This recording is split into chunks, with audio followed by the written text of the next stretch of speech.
ख्वातीन और हज़रात, आज का व्लॉग उन लोगों के लिए बहुत ही अहम है जो कि स्वीडन का वर्क परमिट हासिल करना चाहते हैं, या जिनके पास इस वक्त वर्क परमिट है और उन्होंने एक्सटेंड करवाना है, या वर्क परमिट के बाद फिर वो परमानेंट रेजिडेंस की तरफ जाना चाहते हैं और स्वीडन की नेशनलिटी आखिर में लेना चाहते हैं।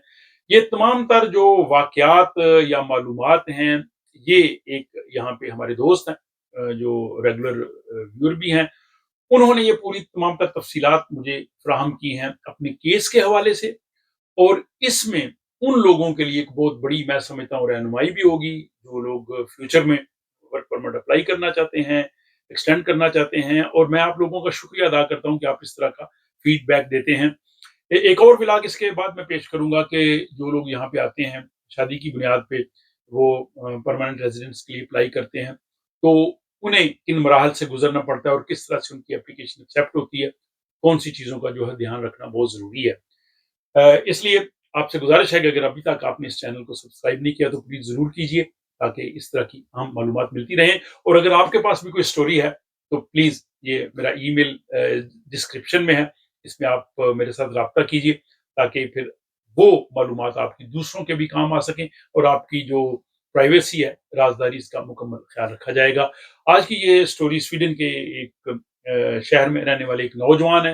वो स्टूडेंट की हैसियत से यहाँ पे स्वीडन में आए थे, इंटरनेशनल मास्टर्स के स्टूडेंट। और यहाँ जो है वो उन्होंने आके अपनी स्टडी शुरू की।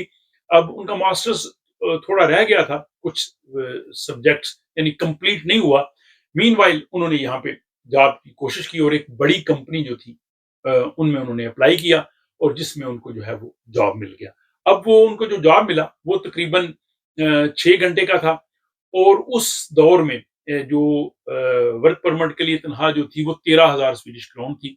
तो इस हवाले से उनको जो है वो जॉब मिल गया। जॉब मिलने के बाद फिर उन्होंने वो काम शुरू किया और साथ ही उन्होंने माइग्रेशन बोर्ड को अप्लाई किया कि मुझे जो है वो अब इसका वर्क परमिट दिया जाए। माइग्रेशन बोर्ड ने ये फैसला किया कि जब तक उनका जो स्टूडेंट परमिट वैलिड था, उससे अगले रोज से उनका जो है वो वर्क परमिट उनको 2 साल का दे दिया, यानी नेक्स्ट डे से।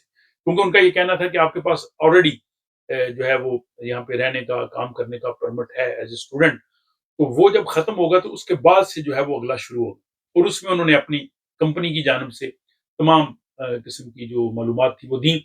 जैसा कि पहले भी बात हुई है कि जो स्टूडेंट्स आते हैं उनको कम से कम 30 क्रेडिट्स जो है वो जरूर पास कर लेने चाहिए।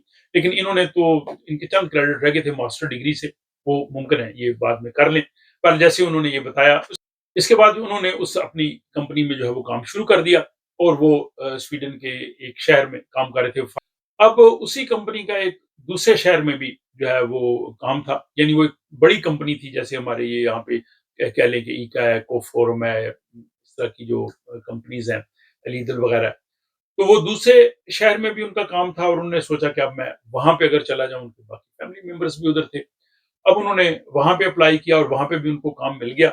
वो काम पहले काम से वो थोड़ा कम था, लेकिन चूंकि वो रात का काम था और उसमें उनको जो अजाफी अलाउंस मिलता है, जिसको वो बितिल्लग कहते हैं, वो ज्यादा था, तो तनख्वाह उनकी उतनी बन रही थी। अगरचे घंटे पहले से थोड़े जो है वो कम थे। तो उन्होंने कहा कि ठीक है, ये 62% मुझे जो है वो मिल रहा है काम। लोकेशन तब्दील हो गई और उनका जो है वो कंपनी सेम रही, और उनका जो काम की नोयत है वो ऑलमोस्ट सेम रही, उसमें थोड़ी बहुत तब्दीली थी।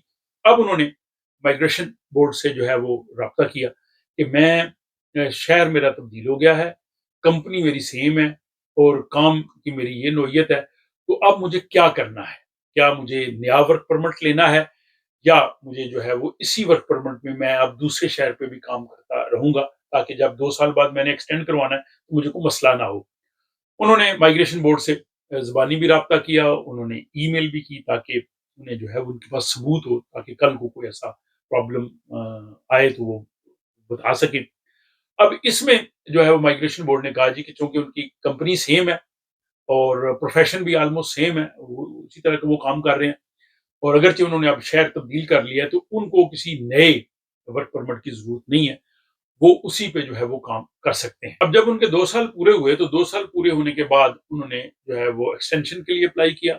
अब यहाँ पे जो वो तनख्वाह ले रहे थे, अब तनख्वाह की हद जो है वो बढ़ गई, तो 13,000 से आ गई जनाब 28,000 पे, लेकिन उनकी जो तनख्वाह थी वो तकरीबन 18,000 उनकी सैलरी थी और बाकी तकरीबन 10-11,000 जो शाम का काम करते हैं, छुट्टी वाले दिन कहते हैं जिसको उब्बेतिल लैग कहते हैं, वो था।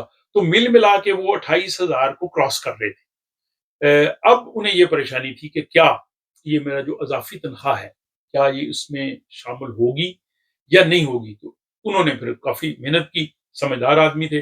उन्होंने माइग्रेशन बोर्ड से राब्ता किया, उन्होंने एलियन एक्ट को देखा और उसमें फिर माइग्रेशन बोर्ड ने कहा कि आप हमें अपना तमाम कॉन्ट्रैक्ट भेजें, अपना हमें पूरा शेड्यूल भेजें और अपनी पे स्लिप्स भेजें और उसमें वो हम देखना ये चाहते हैं कि ये जो आपको इज़ाफ़ी तनख्वाह मिलती है, ओबेती लैग, ये आपको रेगुलर मिलती है या आपको कभी-कभार मिलती है? अगर कभी-कभार आप काम करते हैं तो फिर तो उसमें नहीं आता, लेकिन ये अगर आपकी एक रेगुलर तनख्वाह का हिस्सा है और हर महीने मिल रही है और ये आपके कॉन्ट्रैक्ट में भी लिखा है, तो फिर जो है इसको तस्लीम किया जाएगा।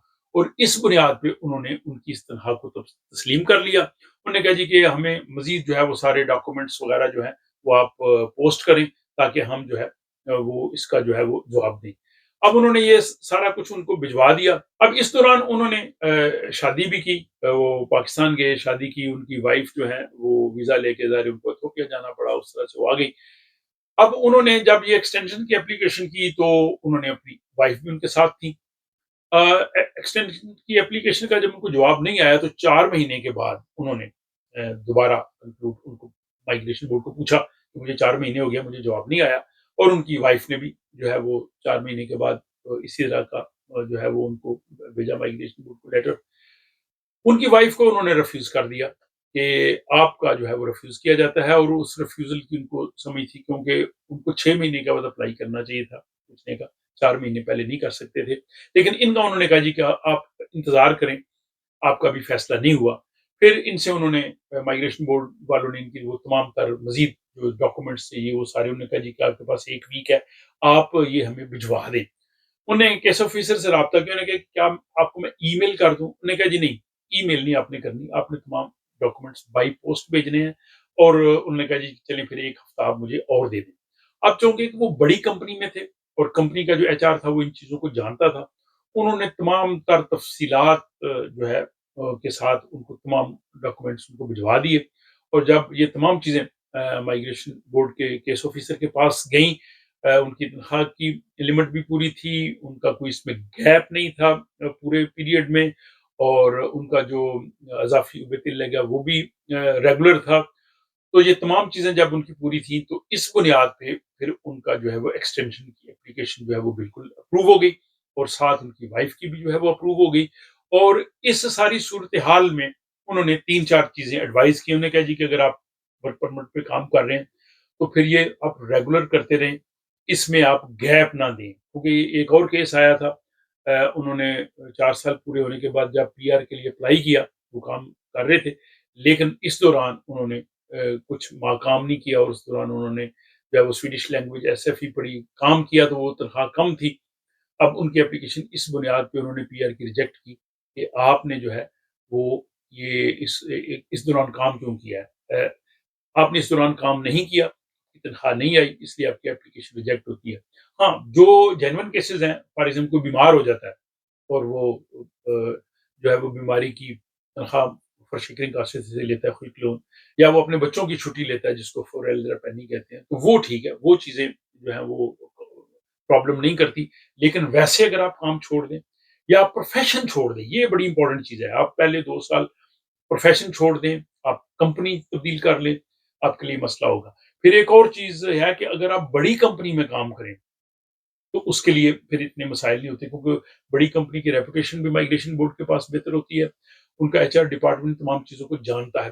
प्रॉब्लम होती है कि जो छोटी कंपनियाँ, कोई रेस्टोरेंट है छोटा-सा, कोई सफाई की छोटी-सी कंपनी है और या अगर किसी ने बागबानी की छोटी-सी कंपनी बनाई है, प्राइवेट लोग हैं, देसी लोग हैं, एचआर डिपार्टमेंट है नहीं, वो चूँकि इन डॉक्यूमेंट्स को पूरी तरह से नहीं कर सकते और उनको फिर जो है वो नुकसान होता है। और फिर बहुत से लोग हैं जिनका जो है वो एक्सटेंशन नहीं मिलती या एक्सटेंशन के बाद उनको पीआर नहीं मिलती।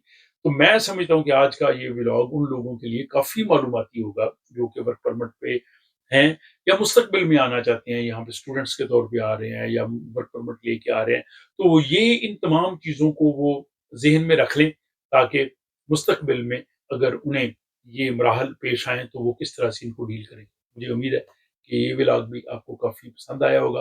अपनी राय का ज़रूर इज़हार कीजिए, और अगर आपके पास भी कोई स्टोरी हो तो मेरे साथ ज़रूर